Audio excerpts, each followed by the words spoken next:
Hello, Dr. Curdy. So I'm going to be talking about the goals of this project.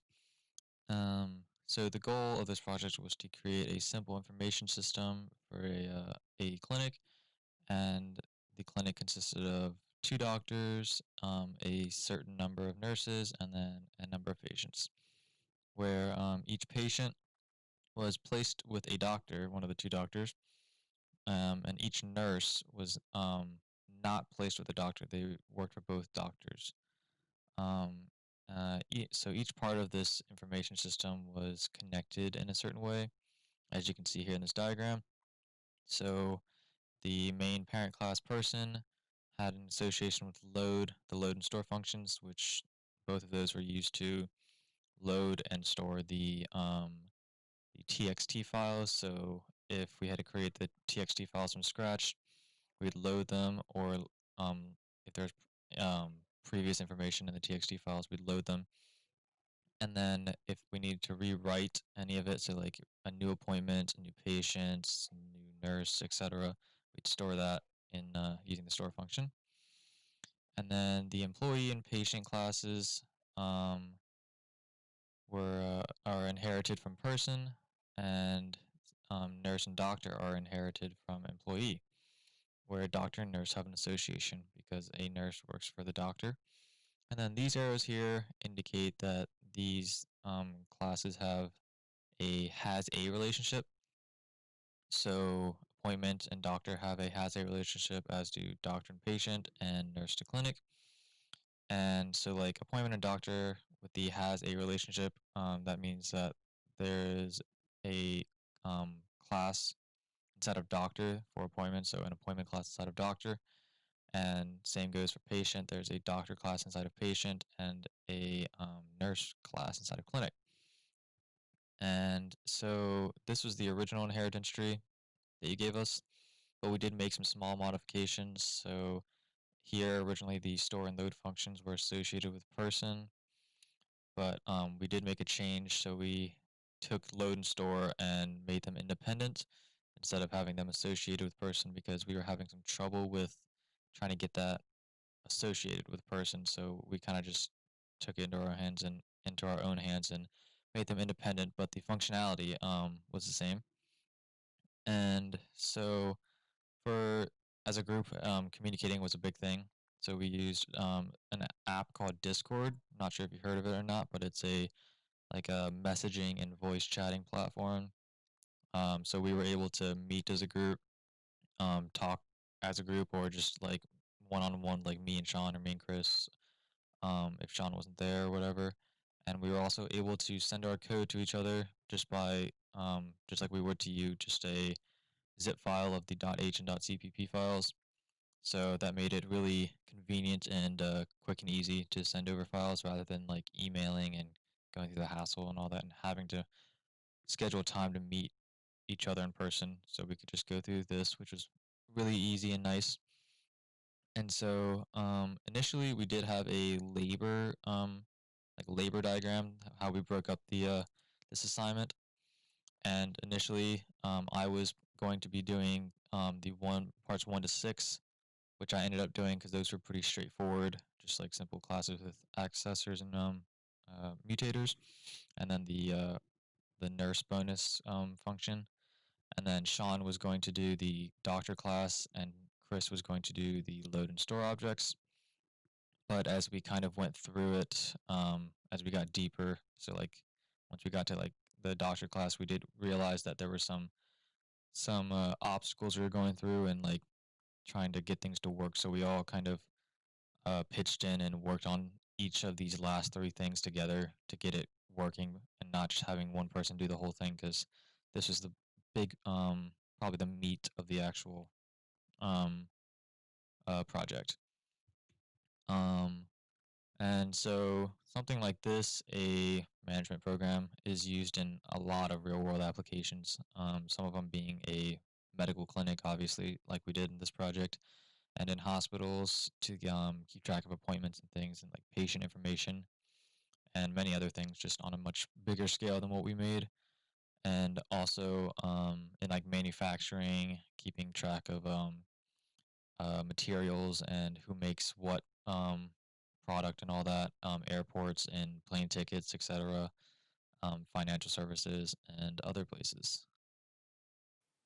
All right, so now for the actual methodology or how we implemented the actual code. So starting with person, we've got all of the internal variables that are needed and all of the getters and mutators that you might need, and of course the constructor. Employees about the same, inherited from person, just the salary, the getter, and the constructor. Patient, um, inherited from person as well. We've got all of the accessors and mutators involved there, and the constructor as well. But we've also got a nurse that needs to be passed in, and the patient, which we actually decided to make the patient based on a number that is passed in. This way, um, it could be determined, their ID could be determined by the doctor that creates them, which becomes important later on for file naming and whatnot. For nurse, we've got the internal variables, and we've got a few extra functions here. So besides the accessors and mutators, we've got a destructor just in case. And then we decided to make their ID based on a static variable that increments every time one is created. And then there's an operator that just equates two nurse IDs to check if they're the same. And then the reward function. So let's take a look at those. Here's the overloaded operator, and this pretty much just checks the entire appointments array of a doctor and checks if they're involved in more than 10. If so, then it returns true or false. Simple enough. And again, the ID is actually based on the static integer this time, rather than something passed in. For appointment, it's just got 3 simple variables, and the accessors and mutators, not really much to this one. Pretty simple. For clinic, of course, we've got the vector of nurses, which is how it's relating to nurses, and we've got the constructor and the accessors and mutators. For doctor, much bigger one, obviously. We've got the constructor, can add a nurse, delete a nurse, add patient, add appointments, check nurse, cancel appointment, all of the above, accessors, and our lone mutator down here. And again, we decided to make the ID based on a static integer. So in here, we put a pointer to clinic to relate it to whichever clinic it's going to be a part of. And otherwise, it's just the patients array of all the patients it has, and of course the appointments bidimensional array. So yeah, so again, doctor count based on this static integer, it creates a unique ID for the doctor. And it's going to create an array based on how much capacity is passed in, or how many patients that this doctor can have. And for the appointments, it's going to make a 5x8 bidimensional array. For the days and the hours in the days, clinic is going to be passed in. And of course, we've got a destructor for doctor to get rid of these dynamic arrays and free up the dynamic memory. So for add nurse, we actually pass in just all these variables. We create a new nurse and then go ahead and hand it over to clinic with the add nurse function, which is something I forgot to mention back here. We've got the add nurse and delete nurses down here, which essentially, add nurse just takes a nurse in and adds it to the vector. Delete nurse just finds a nurse in the vector and gets rid of it. So back to here, yeah, it just passes it over to clinic to add. Same with delete nurse, just passes it on over to clinic to figure that out. Adding a patient, it checks if the capacity is full, and if it is not full, then we're going to go ahead and set whichever available space in the array is open to a new patient with all of these parameters, and of course increment patient. Add appointment, we're going to basically check if the space is available and check if the other nurse is busy, which is using the check nurse function. And then if it's open, we're going to just create a string date based on parameters and just go ahead and add it to that location in the array. Otherwise, it'll give you the error message. Check nurse, basically it's going to go through and figure out if that exact location is, or if the nurse is busy in that location in the other doctor's array. If they are, then it's going to go ahead and return true if they're already busy, false if they're not. And another thing that I should mention is the day is going to be, just one of 4 or 5 specific days in a month. We chose like 15 to 19 just arbitrarily, and month is going to, or no, hour is going to be 24-hour time between 9 to 5, so 9 and 17. So cancel appointment pretty much just finds a patient in the array based on their ID and then deletes them. If I put in a Boolean that says if the deletion was successful, and so that I can give you a success or error message depending on how well it did. Update appointment is a bit more involved. So you're going to pass in the day, month, year, and everything. Obviously, it's going to find the old location of that patient's appointment, and then it's going to go ahead and add an appointment with the new date. And then if it successfully adds the appointment, then it erases the old day. Otherwise, it'll say time slot unavailable. And these are just the accessors and mutators and whatnot. So next is the load store object. We've got store clinic and load clinic, which are really kind of catch-all.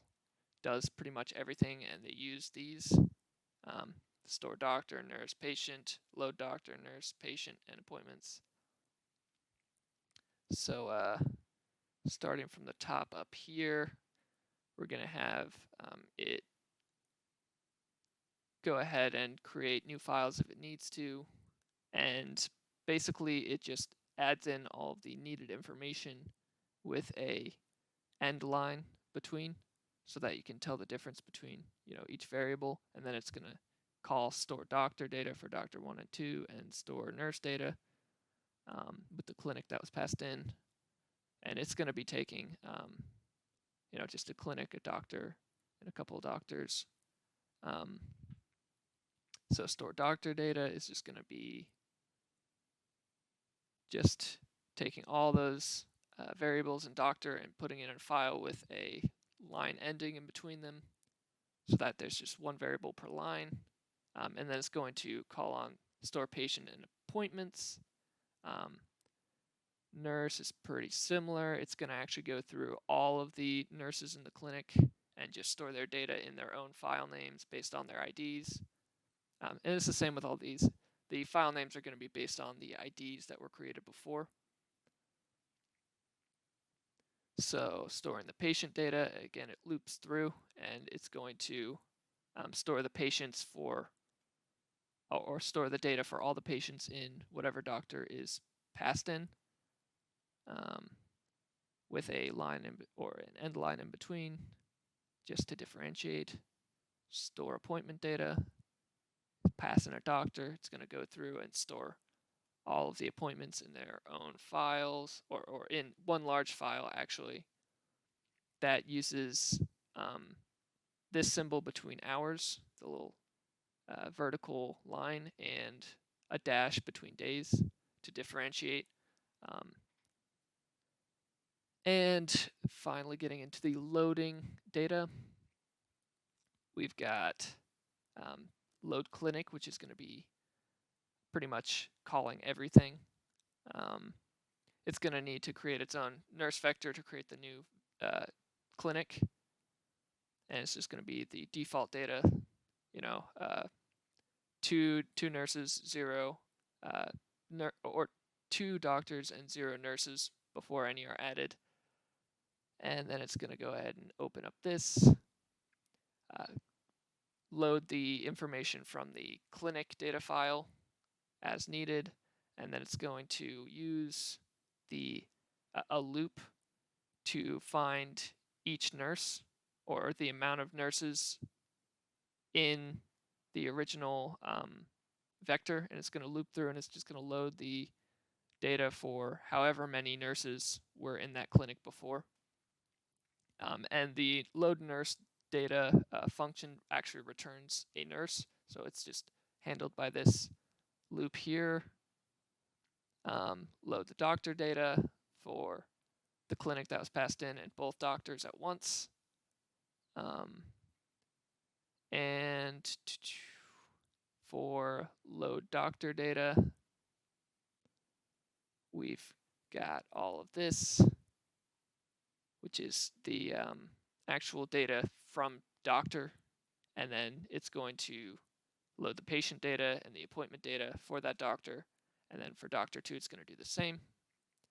And these are going to handle all the patient and appointment data. So load nurse data, again, it passes, or it actually returns a nurse based on the information in the text file. So it's just going to go ahead and create a new nurse.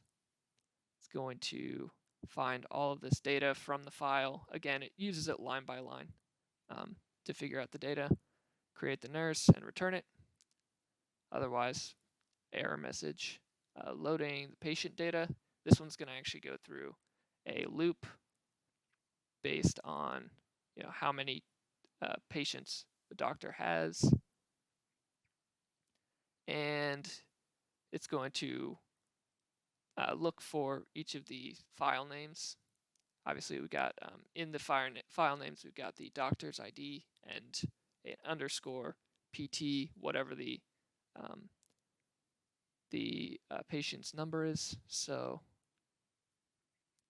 it's going to find the needed text file, and then it's just going to load up all that information line by line again, and then it's going to go ahead and use the add patient function from doctor and just put it in his array. Similar with load appointment. So basically what this is going to be doing is going to be looking out for the the vertical lines and the dashes to see the difference between days and hours.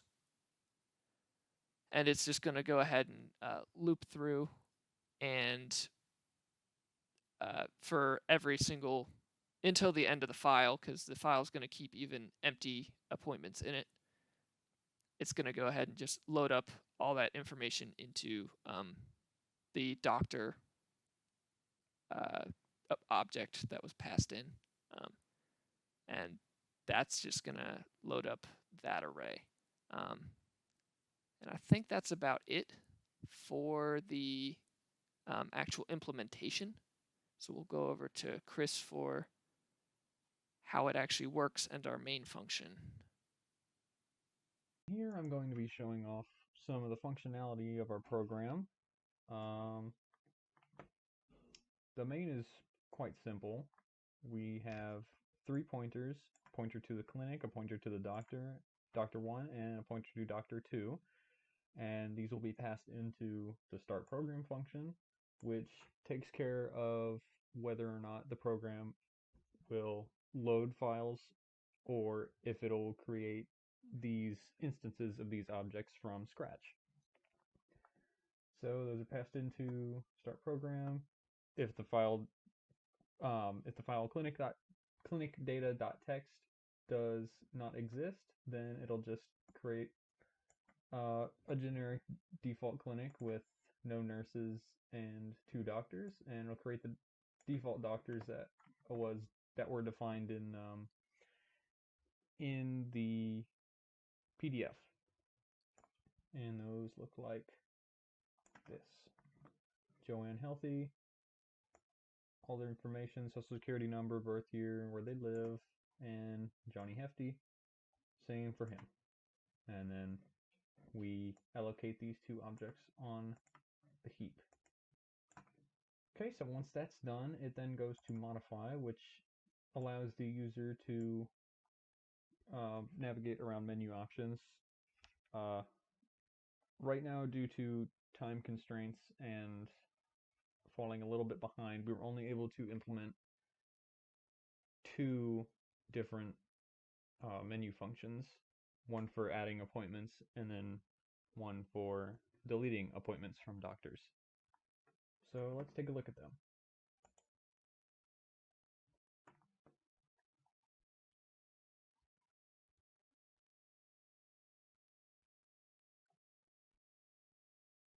Okay, well, it gives us a prompt saying no clinic data was found, so it created the default clinic and doctors with their default data. That makes sense because I deleted all of the text files that were originally there when I ran this before. And so let's see.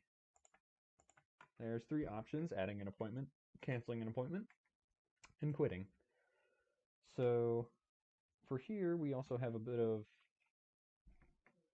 of input checking, so it won't allow you to input anything out of these 3 numbers. So if I input 0, I'll say invalid choice. Okay. 4. Yeah, invalid choice. 100 or 1100. Yeah, invalid choice. And it also will not accept letters. Invalid entry. No A. Letters and numbers. Nope, does not like it. So, yep, you can only type in these 3 numbers. So let's go ahead and add an appointment. Hit 1 to add an appointment. Which doctor would you like to add an appointment for? Let's do Joanne Healthy. Patient ID. Let's say it'll be the first patient, so PT1. The year, that'll be 2020. Month, November. Day, 15/19. Let's do the 16th, so tomorrow. Military time, well, let's say 10 o'clock. 10 o'clock in the morning. Nurse ID, nurse 1. Oh, look at that. Okay, we get a prompt saying that it was successful. Saving clinic data, and we're done. Now, if we take a look at this stuff, oh, look at this. Data for both doctors and the appointments for both doctors is there.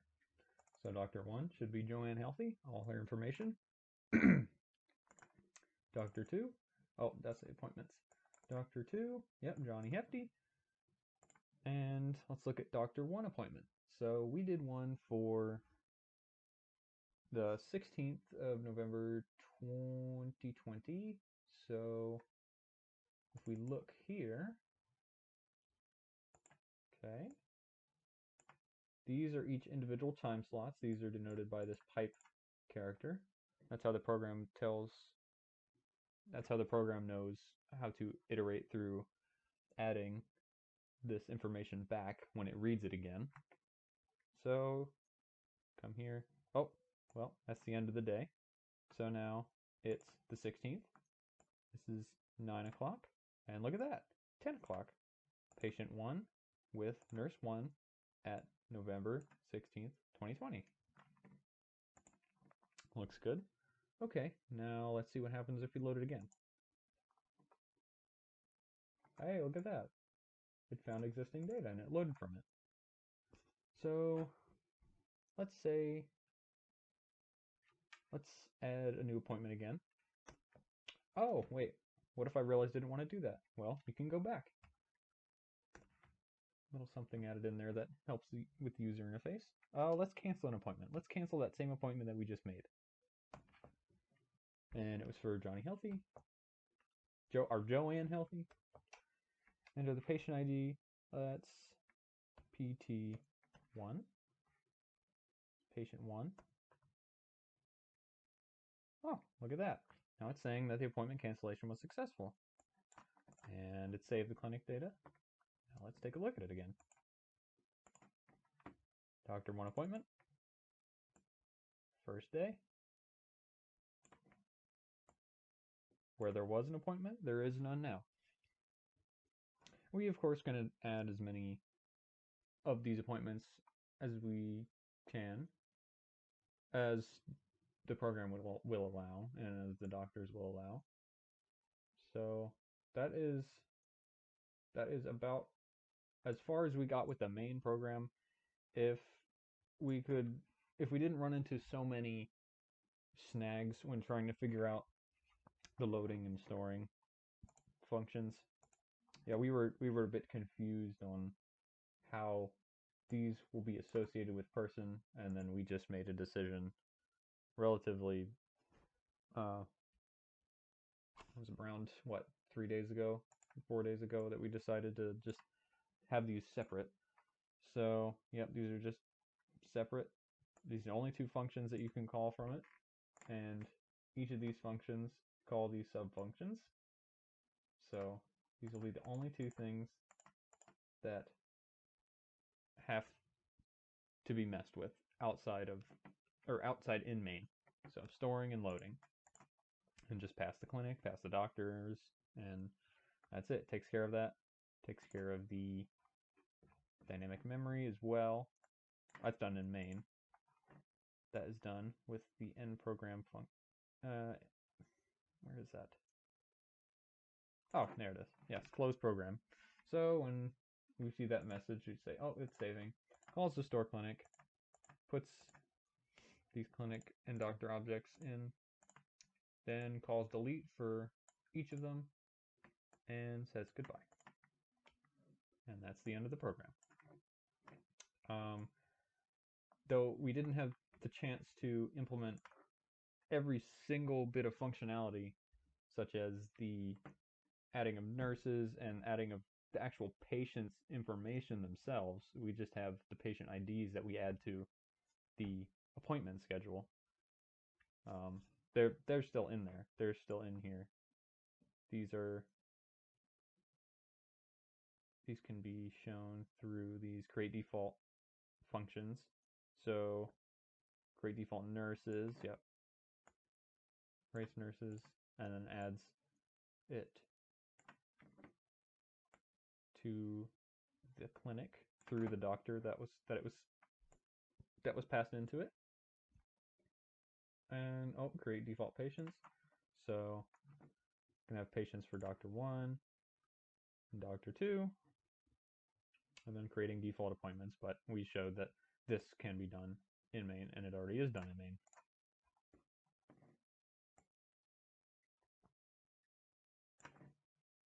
So to illustrate that, I will uncomment these lines,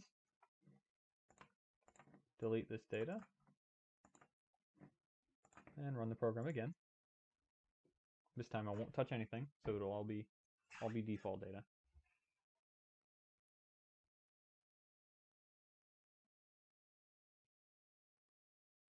Oh, look at that. It added appointments. Now let's quit. Look in the object data. Oh, and look at that. We have 2 patients for each doctor and 3 nurses. Nurse 1. Yeah, all her information's there. All of it's stored. Now let's take a look at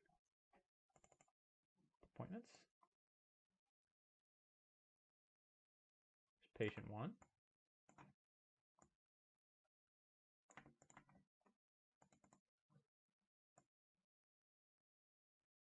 Patient 3.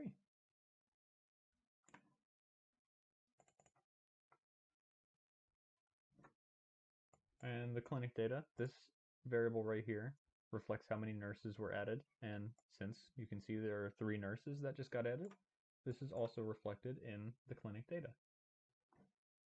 Capacity for Dr. 1, number of patients he has. Capacity for Dr. 2, number of patients they have. Not every patient has an appointment, of course, yet.